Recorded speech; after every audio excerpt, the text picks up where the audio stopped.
What's up, guys? In today's video, I wanted to just talk about why I created Money with Maggie. I created Money with Maggie after working in the corporate world for 8 years at Morgan Stanley, Charles Schwab, and E-Trade. While I was there, I saw a lot of things that really started to bother me about the financial services industry, and I decided I'm gonna change this. One of those things that I saw was people without a lot of money are not getting attention. Unless you have at minimum $100,000, you're not gonna get good attention from a financial advisor. If you go to a Morgan Stanley, they'll probably not even take your business unless it's a new advisor. And if you go to an E-Trade, you're gonna end up at the call center. While I was working at E-Trade, I saw a lot of people that would call in and say, hey, I'm just getting started here. I'd like to get invested, but I don't really know where to start. And if you're answering that call as a financial advisor that's paid on bonuses for large accounts, you're most likely gonna send that person to the call center. And I would take the time to actually talk with that person and help them out, but not a lot of people do that. And it just really started to bother me because I was like, well, who's helping these people? Is there something that I could do to change the system? Another thing I noticed when I was at Morgan Stanley was advisors would give really good service to clients in the first year, second year or so, as they're kind of building that relationship and establishing that trust and rapport. They would do a lot for that client. They would do planning sometimes, not all advisors. And if your advisor isn't doing planning, then you really need to ask, like, what are they getting for the fee that you're paying? But aside from that, what I saw was advisors do a great job in the beginning. But once they kind of get that client going with their investments, then the clients tend to not get great service after that because they're already in some sort of recurring fee. The advisor is getting paid on them. The advisor doesn't have to do much work for their client anymore. And the advisor is still getting paid, even though they're not really doing any more work for the client. They do all the work up front to establish the portfolio, and then they kind of just back off and pay attention to their new clients that they're getting. So I thought that sucks too, because if you get into a situation where you're paying an annual fee, but then you're no longer receiving the service for that fee, then you may as well be doing it on your own. That's why I started Money with Maggie. I wanted to create a place where, regardless of your net worth, you can have access to good quality financial education. And I do offer individual sessions on my website, so take a look if that is something that you're interested in. If not, I have tons of videos out, and I am coming out with a course. I'm creating a space for people to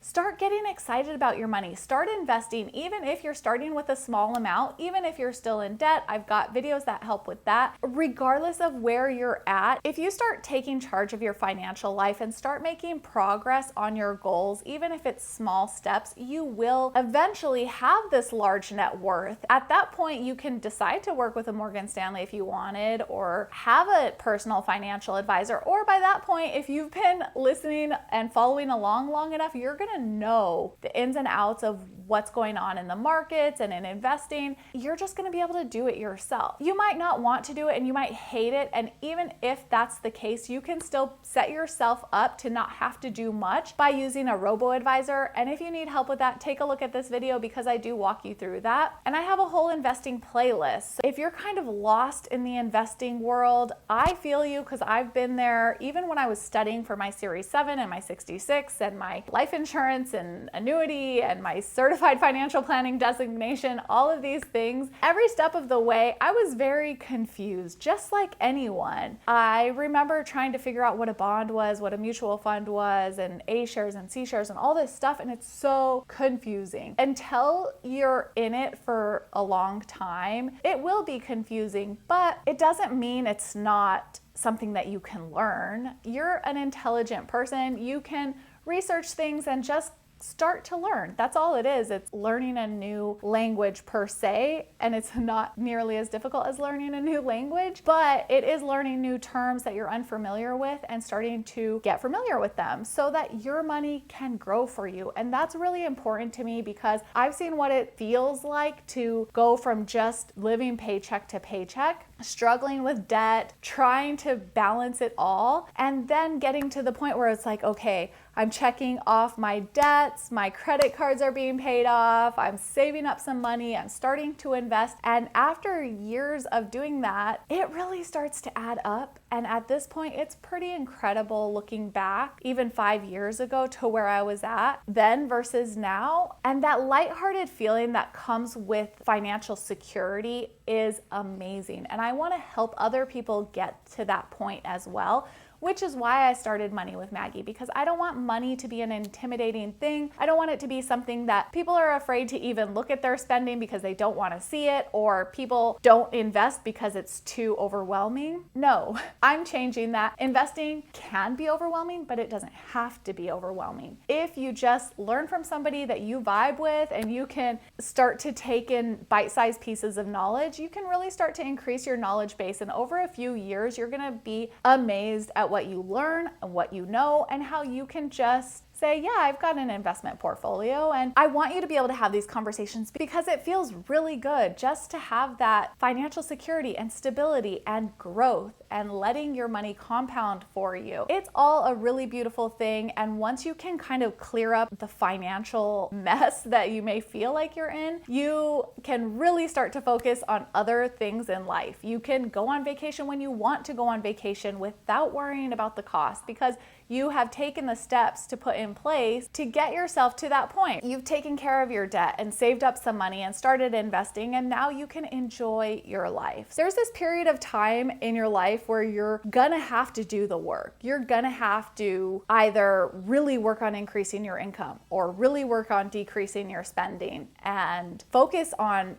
taking care of that debt that who knows how you even got into it, because we all seem to at some point or another just fall for these credit card things or student loans. But once you can start to take care of that and put in that work, then you'll have this like nice clean foundation where you can say, I don't have high interest debt. And if I have debt, it's because I'm using other people's money as leverage. I personally did not pay off my student loans, but I refinanced them. I paid 2.8% and I invested the money instead of paying off my loans. So that money is working for me in the stock market. And if I need access to it, I can have access to it. It's like I could borrow from myself instead of having to borrow from a bank if I needed a business loan or something. So all of these things can come to play if you start to take your financial life seriously and know that that is part of Maslow's hierarchy of needs, where you get your base needs met and then you can work towards those higher needs of self-actualization, I think it is.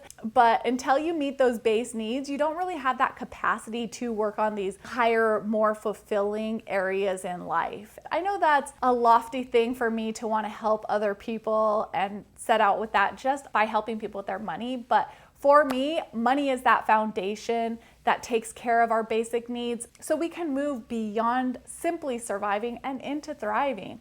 And I think it all comes down to proper financial management. And of course, having good relationships and good mental health and all of that come into play. That financial aspect is where I do have my expertise and my knowledge, and it's where I can help you out. So that's why I started Money with Maggie. Just a place to be a resource center for you to watch videos, reach out to me individually. I do stories on Instagram, so check those out because I'll just share random stuff. Like right now we're house shopping, so I'm gonna start to share some things that we're considering and we're looking into, and stuff about credit score and all of that. So I'm just gonna share things with you that has been helpful for me that I think will also be helpful for you, so that we can grow this strong community of really financially smart people. And that brings me a lot of joy. That's my why. I want to do this so that you really can feel that financial freedom that I have been able to feel and that I'm continuing to feel as every day goes by. If you have any questions, please let me know in the comments below. Feel free to reach out to me on Instagram or through my website. I do have individual services that I am offering, and I have a course coming out soon. And remember, wherever you are in your financial journey, don't be hard on yourself, because there's so much in our mindset and in our lives and growing up that we've learned that we're kind of working through now. So wherever you're at now, just acknowledge it and work on taking the next step forward. So that's all I have for today. Be sure to subscribe if you're new here, and I will see you on the next one. Bye.